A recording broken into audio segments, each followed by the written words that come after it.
দেখেন, আমি এই দ্রব্যমূল্যের ব্যাপারে আমি খুব বিষয়টি পরিষ্কার করতে চাই। সেটি হলো, আমরা গ্রামীণ মানুষ, আমরা গ্রামে যাই।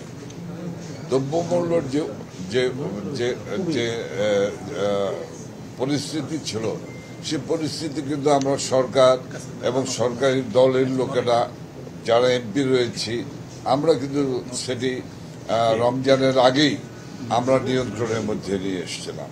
আপনি দেখেন, আমি আমি আমি বাজার ব্যবস্থাপনার সঙ্গে গত একটি মাস, রমজান মাস জড়িত ছিলাম।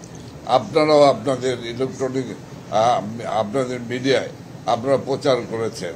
আমি আমার নির্বাচনী এলাকা মোহাম্মদপুর, আদাবাদ, শেরেবাংলা বিকল্প বাজার ব্যবস্থা করে তোলার জন্য সুলভ মূল্যের প্রতি ওয়ার্ডে ওয়ার্ডে আমি বাজার করেছি।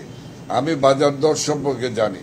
আমি জানি কুমিল্লা নিমসা বাজারে যে বেগুনের কেজি 5 টাকা, সেই বেগুনের কেজি এসে কাওরান বাজার হয়ে new market, town hall market বা হাতিরপুল বাজারে গিয়ে সেই বেগুনটি 70 টাকায় বিক্রি হয়েছে। আমি জানি, আমি বাজার অ্যাসেসমেন্ট করে আমি জানি, আমি বাস্তব ভাবেই আমি জানি যে বগুড়ার মহাস্থাননগর পাইকার বাজারে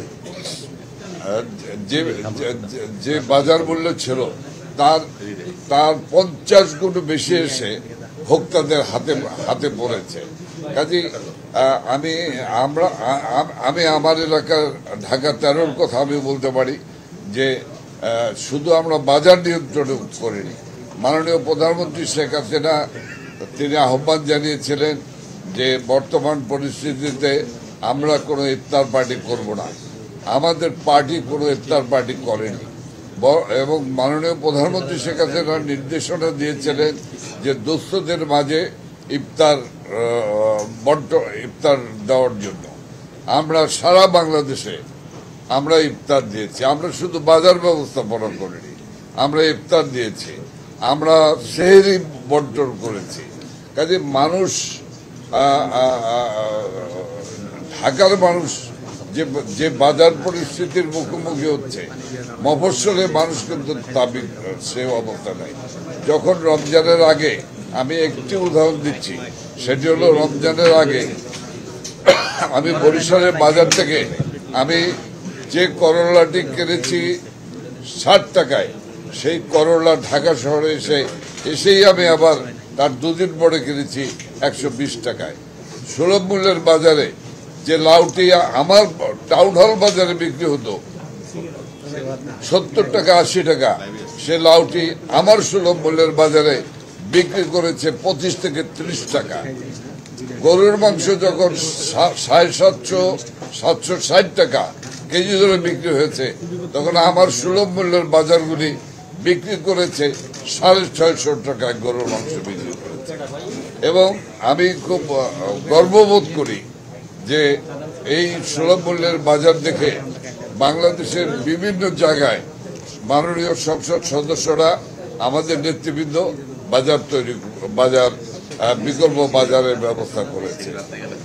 কাজেই বাজারের যে পরিস্থিতি, সে বাজার ঢাকা শহরে একটি পরিস্থিতি, মফস্বলে আরেকটি পরিস্থিতি। ঢাকায় মাঝখানে এই যে তৃণমূল কৃষক যে টাকায় বিক্রি করে ভোক্তার কাছে এসে সেটা 50 গুণ 60 গুণে বিক্রি হয়। কাজে আমরা এটি নিয়ন্ত্রণের জন্য চেষ্টা করছি। দেখেন, এই সিন্ডিকেট শব্দটা খুব পপুলার শব্দ, কিন্তু আমি বাস্তবে যেটা দেখেছি যে আমি কিন্তু উদাহরণ দিয়ে বলেছি। গাইবান্ধার গোবিন্দগঞ্জ বাজার সম্পর্কে, আমি পাইকার বাজার সম্পর্কে প্রতিদিন আমার কাছে বাজারের দর আসতো এবং আমাদের যুবলীগ ছাত্রলীগের ছেলেরা এই মোকাম থেকে শাক সবজিগুলি কিনে নিয়ে আসতো। সেখানে আমি দেখেছি যে এই সিন্ডিকেট কিন্তু আমার কাছে মনে হয়েছে একটি বড় ব্যাপার। সিন্ডিকেটটি কিন্তু এই কাঁচা বাজারের ব্যাপারে প্রযোজ্য নয়। কারণ আমি দেখেছি যে যে যে যে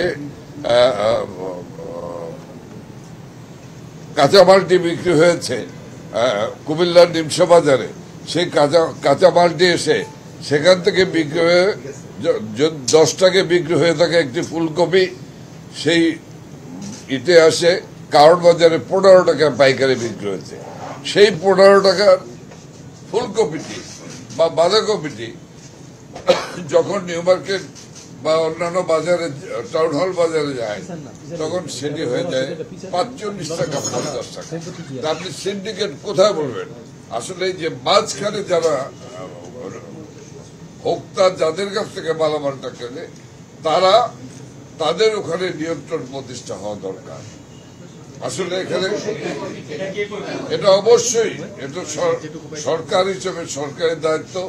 আমরা যারা সরকারের সঙ্গে সংশ্লিষ্ট রয়েছি, আমাদের দায়িত্ব, অবশ্যই দায়িত্ব, এবং এই দায়িত্ব পালন করার ইচ্ছা আকাঙ্ক্ষা আছে বলেই তো আমরা সুলভ মূল্যের বাজার করেছি। আজকে গিয়ে দেখেন, সুলভ মূল্যের বাজার করার কারণে ঢাকা শহরে 15 রোজার পরই বাজার ফল করেছে, বাজার নিয়ন্ত্রণে চলে এসছে। সাধারণ বাজারেও তারা মালামাল কমিয়ে, জিনিসপত্রের কাঁচামালের দাম কমিয়ে ফেলতে হয়েছে তাদের।